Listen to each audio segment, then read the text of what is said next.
রাসূল সাল্লাল্লাহু আলাইহি ওয়াসাল্লাম বলেছেন, একই এলাকায় একই সাথে দুইজন যদি নেতৃত্বের দাবিদার হয়, আনুগত্যের দাবিদার হয়, রাষ্ট্রীয় ক্ষমতার দাবিদার হয়, জামাতের দাবিদার হয়, তাহলে আর একজনকে তোমরা হত্যা করো। এখন কোথায় যাবেন?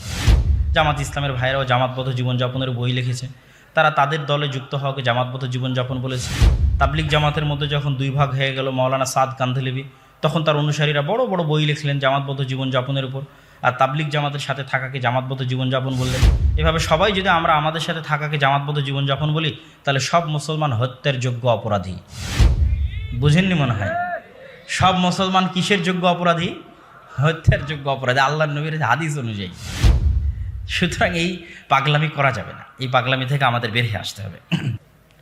একই সাথে একই জায়গায় একই এলাকায় রাষ্ট্রীয় ক্ষমতার দাবিদার, জামাতবদ্ধ জীবনযাপনের দাবিদার, ইমারাতের দাবিদার একের অধিক ব্যক্তি হতে পারবে না।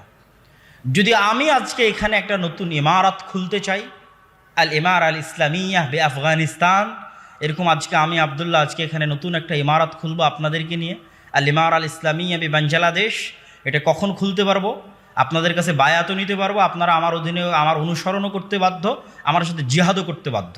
এটা কখন করতে পারবো? যখন আমি ওপেন ঘোষণা দিব এই রাষ্ট্র কাফের, এই রাষ্ট্রের নেতা কাফের। বুঝেননি মনে হয় আমার কথা? এটা যদি আমি ওপেন ঘোষণা না দিতে পারি, তাহলে এটা তো আমার মুনাফিকি। ঘোষণাও দিতে পারছি না, আবার আমি আর একটা জামাত কায়েম করে রেখেছি যে আমি এটা আমার সাথে থাকলে তোমরা জামাতবদ্ধ জীবনযাপন করবো, আমার আনুগত্য করা তোমাদের জন্য জরুরি, যেমন আল্লাহ রাসূলের আনুগত্য করা জরুরি। এটা একসাথে দুইটা যদি হয়ে যায়, রাসূল সাল্লাল্লাহু আলাইহি ওয়াসাল্লাম বলেছেন আর একজনকে হত্যা করতে হবে। আর জামাতবদ্ধ জীবনযাপনের যে রাষ্ট্র, এই রাষ্ট্রের যিনি দায়িত্বশীল হবেন, যিনি দাবি করবেন যে আমি এই জামাতবদ্ধ রাষ্ট্রের একজন প্রাইম মিনিস্টার বলেন, আমির বলেন, প্রধানমন্ত্রী বলেন, মালিক বলেন, বাদশাহ বলেন, ওয়াজির বলেন, অবশ্যই তার হুদুদ বাস্তবায়ন করার ক্ষমতা থাকতে হবে। হদ জারি, চুরি করলে হাত কাটতে পারবে, জেনা করলে রজম করতে পারবে, এটা থাকতে হবে। এটা ছাড়া ইসলামের ইতিহাসে গত 1400 বছরে পাওয়া যায় না যে কারো কাছে এরকম রাষ্ট্র ক্ষমতা নাই, হুদুদ বাস্তবায়ন করার ক্ষমতা নাই, আর সে জামাতবদ্ধ জীবনযাপনের দাবিদার হয়ে আছে এবং মানুষের আনুগত্যের দাবিদার হয়ে আছে। এটা ইসলামের ইতিহাসে গত 1400 বছরে পাওয়া যায় না। এবার আমি আমার বক্তব্যের শেষের দিকে চলে আসি। তাহলে আমাদের অবস্থান কি? অনেক সময় অনেকেই ভুল বুঝে যে আমরা হয়তো সংগঠন বা দল বিরোধী কথা বলি। না, ওয়াল্লাহে আমরা সংগঠন বা দল বিরোধী নই, কখনোই না। আমি বক্তব্যের শুরুতে আপনাকে উদাহরণ দিতে দিতে জামিয়া সালাফিয়ার কথা বলেছি, উদাহরণ দিতে দিতে সালাফি কনফারেন্সের কথা বলেছি, জামাত ইসলামের কথা বলেছি, তাবলিগ জামাতের কথা বলেছি। যদি 3টা বা 4টা শর্ত আমরা পূরণ করতে পারি, তাহলে যে কোনো প্রকার দল সংগঠন করলে ইসলামের জন্য নেকি হবে। সেই 3-4টা শর্ত কি?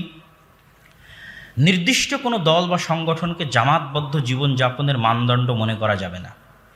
নির্দিষ্ট কোনো দলের জন্য জামাতবদ্ধ জীবনযাপনের হাদিসগুলো প্রয়োগ করা যাবে না। প্রয়োগ করলে এটা আল্লাহর নবীর উপর অযথা মিথ্যা অপবাদ দেওয়া হবে, শুধু হাদিসগুলোকে বিকৃতি করা হবে, অযথা হাদিসগুলো নিয়ে টানাছাড়া করা হবে। সবাই করছে। জামাত ইসলামের ভাইয়েরাও জামাতবদ্ধ জীবনযাপনের বই লিখেছে। তারা তাদের দলে যুক্ত হওয়াকে জামাতবদ্ধ জীবনযাপন বলেছে। তাবলিগ জামাতের মধ্যে যখন দুই ভাগ হয়ে গেল, মাওলানা সাদ কান্ধেলিবি, তখন তার অনুসারীরা বড় বড় বই লিখলেন জামাতবদ্ধ জীবনযাপনের উপর, আর তাবলিগ জামাতের সাথে থাকাকে জামাতবদ্ধ জীবনযাপন বললেন। এভাবে সবাই যদি আমরা আমাদের সাথে থাকাকে জামাতবদ্ধ জীবনযাপন বলি, তাহলে সব মুসলমান হত্যার যোগ্য অপরাধী। বুঝেননি মনে হয়? সব মুসলমান কিসের যোগ্য অপরাধী? হত্যার যোগ্য অপরাধী, আল্লাহর নবীর হাদিস অনুযায়ী। সুতরাং এই পাগলামি করা যাবে না, এই পাগলামি থেকে আমাদের বের হয়ে আসতে হবে। এবং দল সংগঠনের যিনি নেতা হবেন, যেমন জামিয়া সালাফিয়ার প্রধানকে শেখ আব্দুর রাজ্জাক বিন ইউসুফ, কারণ শেখ আব্দুর রাজ্জাক বিন ইউসুফ যদি বলে যে আল্লাহর নবী এটা বলেছে যে তোমরা আমার অনুসরণ করলে আল্লাহ রাসূলের অনুসরণ হবে, আমার অনুসরণ না করলে যে মারা যাবে ও জাহিলিয়াতের মৃত্যু হবে, আমার অনুসরণ না করে যে চলবে তার এই হবে, তার এই হবে, এটা যদি শেখ আব্দুর রাজ্জাক বিন ইউসুফ বলে, তাহলে এটা বেদাত হয়ে যাবে। এটা খুবই দুঃখজনক। উনি আব্দুর রাজ্জাক বিন ইউসুফের কথা তখনই বলতে পারবে যখন উনি রাষ্ট্র ক্ষমতার মালিক হবে। বুঝেননি মনে হয় আমার কথা? উনি যেদিন ক্ষমতা পেয়ে যাবে সেই দিন বলতে পারবে যাই তোমরা আমার অনুসরণ না করলে সবগুলোর জাহিলিয়াতের মৃত্যু হবে, বলতে পারবে। এই মুহূর্তে উনি এই কথা বলতে পারবেন না, এবং ওনার জন্য আল্লাহ রাসূলের এই হাদিসগুলো প্রয়োগ করতে পারবেন না। করলে এটা আল্লাহ রাসূলের হাদিসের উপর অত্যাচার হবে, জুলুম হবে। এটা ভারত উপমহাদেশের শুধু না, কিভাবে এটা তৈরি হয়েছে আমি সেটাও বলবো।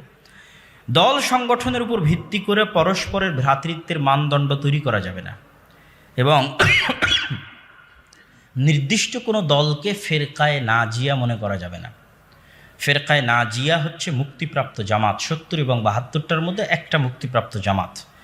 এই মুক্তিপ্রাপ্ত জামাতের অন্তর্ভুক্ত হওয়ার জন্য আমার কারো ইচ্ছার প্রয়োজন নাই, কারো অনুমতির প্রয়োজন নাই। বুঝেননি মনে হয় যে আমি কারো ইচ্ছার অনুমতি পেলে আমি মুক্তিপ্রাপ্ত জামাতের অন্তর্ভুক্ত হব। মানুষের রচিত কোনো গঠনতন্ত্র মানলে আমি মুক্তিপ্রাপ্ত জামাতের অন্তর্ভুক্ত হব।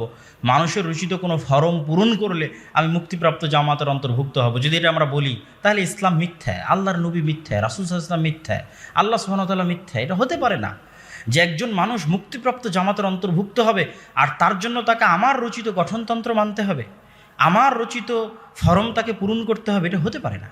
তাহলে মুক্তিপ্রাপ্ত জামাতের অন্তর্ভুক্ত কে হবে? যারা আকীদা এবং যারা আমল পৃথিবীর যে কোনো প্রান্তে সাহাবীদের মতো হবে, তাবিদের মতো হবে, সালাফে সালেহিনের মতো হবে, শিরক মুক্ত থাকবে, বেদাত মুক্ত থাকবে, ওকে কেউ বাধা দিতে পারবে না জান্নাতে যেতে, কেউ না, পৃথিবীর কেউ না। ও মুক্তিপ্রাপ্ত জামাতের অন্তর্ভুক্ত। যেমন পৃথিবীর যে কোনো এক কোনায় বসে মানুষ যদি উচ্চারণ করে দেয় মুখে, আশহাদু আল্লা ইলাহা ইল্লাল্লাহ ওয়া আশহাদু আন্না মুহাম্মাদার রাসূলুল্লাহ, আমি সাক্ষ্য দিচ্ছি আল্লাহ সুবহানাহু ওয়া তাআলা ব্যতীত কোনো মাবুদ নেই, মুহাম্মদ সাল্লাল্লাহু আলাইহি ওয়াসাল্লাম আল্লাহর রাসূল এবং তার বান্দা, সে মুসলমান না? মুসলমান না।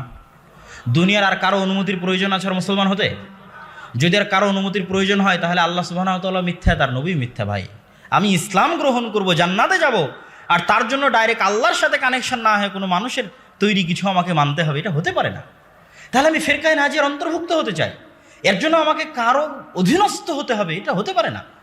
আপনি ফেরকায়ে নাজিয়ার অন্তর্ভুক্ত হতে পারবেন আপনার আকীদা দিয়ে, আপনার আমল দিয়ে। বাস, আপনার আকীদা এবং আমল যদি বিশুদ্ধ হয়, সাহাবীদের মতো হয়, তাবিদের মতো হয়, আপনি পৃথিবীর যে প্রান্তেই থাকেন না কেন আপনি ফেরকায়ে নাজিয়ার অন্তর্ভুক্ত। এই জিনিসগুলো মেনে যদি আমিও বলি যে আসেন আজকে আমরা 10 জন 15 জন মিলে একটা দাওয়াতি কাজ করি, যেমন জামিয়া সালাফিয়াতে একজনে চলে না, 10 জন 15 জন মিলে চলে। একটা ফাউন্ডেশন তো আর একজনে চলে না, 10 জন 15 জন মিলে চলে। যদি এই শর্তগুলো বাস্তবায়ন করা যায় তাহলে তখন মাদ্রাসার সাথে, ফাউন্ডেশনের সাথে, দলের সাথে, সংগঠনের সাথে, একটা লাইব্রেরির সাথে কোনো পার্থক্য থাকবে না। এগুলো সবগুলো কি ভাই? ফাউন্ডেশন কি, মাদ্রাসা কি, দল কি, সংগঠন কি, একটা লাইব্রেরি কি, ওয়াসিলাতুম মিন ওয়াসাইলিদ দাওয়াহ, এগুলো সবই দাওয়াতি কাজ করার একটা মাধ্যম। কথা কি আমার বুঝতে পারছেন? এগুলো প্রত্যেকটাই যদি এই জিনিসগুলো বাধ্য না করে মানুষকে, যে কেউ, তাহলে এগুলোর মধ্যে কোনো পার্থক্য নাই। এগুলোর যে যেটার মাধ্যমে পারবে করবে, ও নেকি অর্জন করবে। এবং আপনাদেরকে আরও একটা জিনিস বলে যাই, ঐক্যবদ্ধ হওয়া।